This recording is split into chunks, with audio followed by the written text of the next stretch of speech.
Greg Fields, it is Thursday. That means we're almost to Friday, which means we're almost to the weekend. You're getting there. We're getting there. And things will get a little drier for the weekend. We'll take those rain chances out of the forecast. We'll talk about that in just a bit. But we do have them in the picture as we head later into today. But a few breaks in the clouds out there for you right now. Had those low clouds, the fog around here early this morning. But starting to see a little sunshine breaking out right now.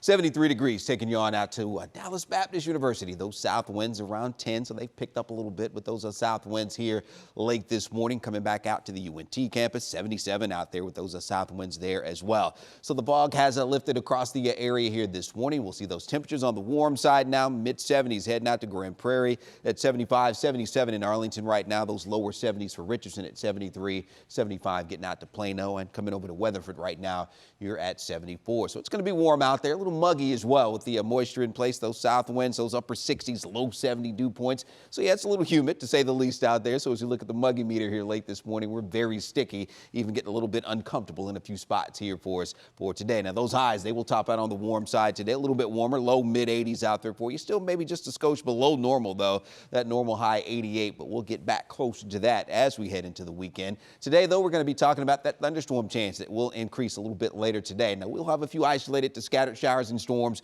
we've been watching up along the Red River. Those may move over and impact areas up for Cook, Montague counties here over the next couple of hours, but this will remain very isolated in nature, and I think that's kind of going to be confined north, well north of Dallas and Fort Worth up along the Red River as we get into the early mid-afternoon hours. It's a little bit later in the day. We do expect those storm chances to increase across the area. We'll have a front dropping in. That's going to be the focus for those showers and thunderstorms. Still, it should remain isolated for much of the afternoon, even heading into the early evening, but probably sometime after 7 p.m. tonight.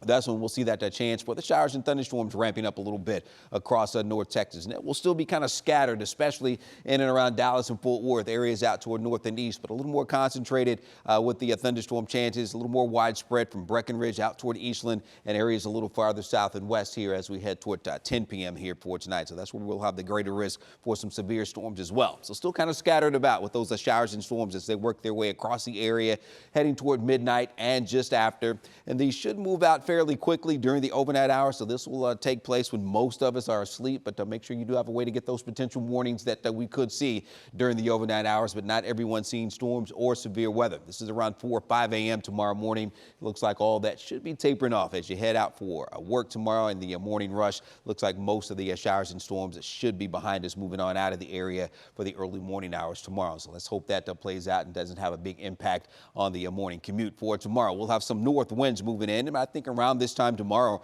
we'll start to clear out a little bit, making for a pleasant end to the week as we get into Friday afternoon and evening. So if you have some plans to be out, looks like it should be nice heading into Friday night. Now that severe weather outlook, we do have that risk for some large hail, the damaging winds, and you see that marginal risk for most of all of the Metroplex and most of North Texas. But as we head a little farther south and west, as you just saw with the timecast, a little bit greater risk for some strong and severe thunderstorms, slight risk, even an enhanced risk out toward Abilene, a little farther out to the west there. So we'll be keeping an eye on these storms. Again, that severe potential will be there for us. It looks like through the early part of tomorrow for some.